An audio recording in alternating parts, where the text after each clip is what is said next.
Banking, the greatest scam on earth. Thomas Jefferson said, "I believe that banking institutions are more dangerous to our liberties than standing armies. If the American people ever allow private banks to control the issue of their currency, the banks will deprive the people of all property until their children wake up homeless on the continent their fathers conquered." Jefferson's warning is already here. 40 million Americans are living on food stamps. Millions more are now homeless, living in tents, all because of one institution, the Federal Reserve System. The Federal Reserve is a group of private bankers who have stolen the money creation process from the American people. Most people still believe the Fed is an agency of the government working in our best interests. It is not. There is no greater form of evil in the world today, so let's explore the banking scam. None of us have ever been taught anything about money. The reason is to prevent us from learning the truth that money is a trick and money is a trap. When solving any crime, there's a universal truth: follow the money, but with the banking scam, follow it backwards. Where does money come from? The world's money supply is always growing. Where does all the new money keep coming from? Money comes from privately controlled global banks like the Federal Reserve System. They create money every day, which increases the world's money supply. Because all banks are either owned or controlled by private bankers, the real question is, how do private bankers create new money? And the answer is they create it out of thin air. Bankers create money out of nothing. They make it up. It is a fiction. Wow. Godlike power to create something of value out of nothing. A stroke of a keyboard and money is created. In fact, only 3% of the world's money is even in the form of bills and coins, which means 97% of all money in the world is just numbers typed on a computer screen. This is part one of the banking scam. Money is created out of nothing. The second part of the scam is this phony money is issued as debt. What is debt exactly? Well, when you consider we work our whole lives to pay it off, you could say debt is slavery. But whose debt is this phony money? It's our debt, all of it. It's our debt when we use credit cards, we get student loans, borrow money for mortgages, all bank borrowing. And it's our debt again when the government borrows, which is each and every day. In today's world, money is debt and debt is money, and don't forget the interest charges. Money equals debt and debt equals slavery, therefore money equals slavery. Our monetary system is a carefully concealed system of slavery. Why? Because our government can create the same money for free with no interest charges, just like they used to, as the Founding Fathers designed it inside the United States Constitution for our protection against private bankers. The third part of the banking scam is very evil. When bankers create money from nothing and issue it as debt, they only create the principal portion of the debt. They do not create the money for the future interest payments. There is not enough money in existence for all of us to make our interest payments. In fact, our money creation system is even mathematically impossible. Money issued by the banks, principal debt, does not equal the money demanded back to the banks, principal plus interest. We are forced to play a game of musical chairs to see who can make their debt repayments. This guarantees a world of bankruptcy, competition, and scarcity of money. For example, we go to the bank to borrow money for a house, let's say $100,000. The moment we sign the loan document, the bank creates the money out of thin air. A $100,000 debit gets registered for us and a $100,000 secured credit for them. Then one of two things happens. Either we give the bank 30 years of labor making house payments totaling $300,000 for the original $100,000 we borrowed, or the bank takes our house.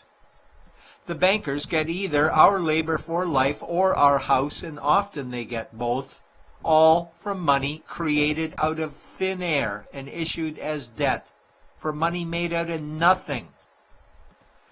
This is why all the bankers end up with all the assets.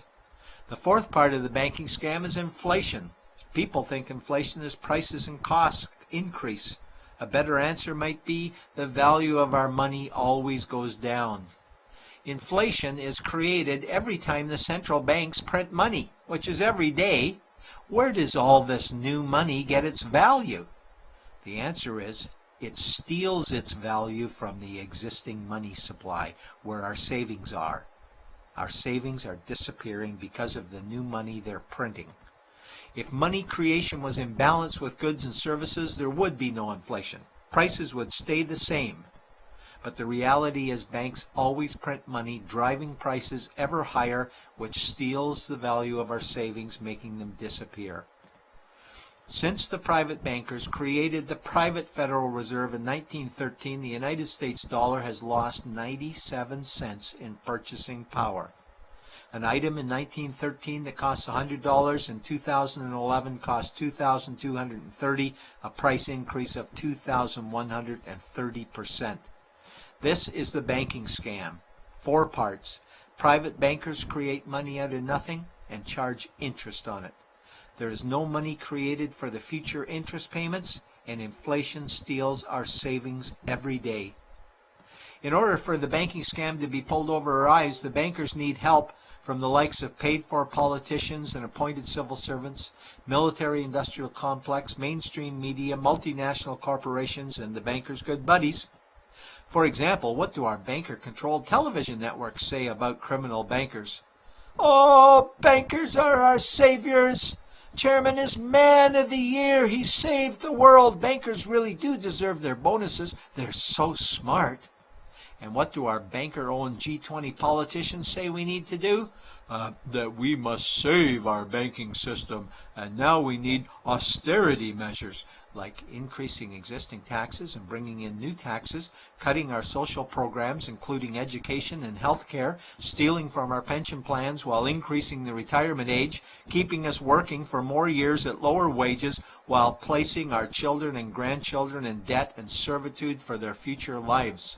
We are being lied to that we must go deeper in debt for bailouts, stimulus packages, quantitative easing, saving the too big to fail banks, credit easing, currency interventions, all names that mean the same thing: more debt to us.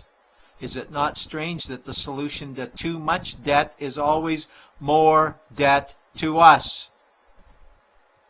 And where is all this money going? It's going to the banks and to the bankers. They are stealing our money right now. 0.1% of the world's population owns 2/3 of the world's wealth.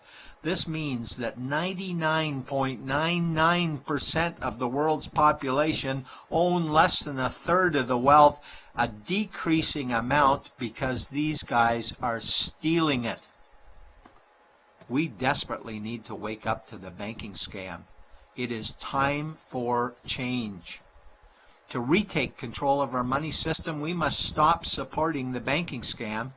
Lincoln said the government should create all the currency and credit needed to satisfy the spending power of government and the buying power of consumers. Money will cease to be master and will then become servant of humanity. And Jefferson said the issuing power of money should be taken from the banks and restored to the people to whom it properly belongs. It's a pyramid scheme. And we, the people, are the bottom layers of the banking pyramid. Without our support, the banking scam collapses. We have to do it ourselves. Wake up, get active, wake others. Remove our money from the bank. Buy gold and silver coins. Get out of debt. Rip up your credit cards. These actions will bring down the banking scam. Only vote for politicians who support debt-free money, or run for office yourself, and turn off mainstream media to search for the truth while you still can. And support every effort to end the Federal Reserve System and all the privately owned central banks. Let's bring these criminals to justice to get our money and our countries back before it's too late.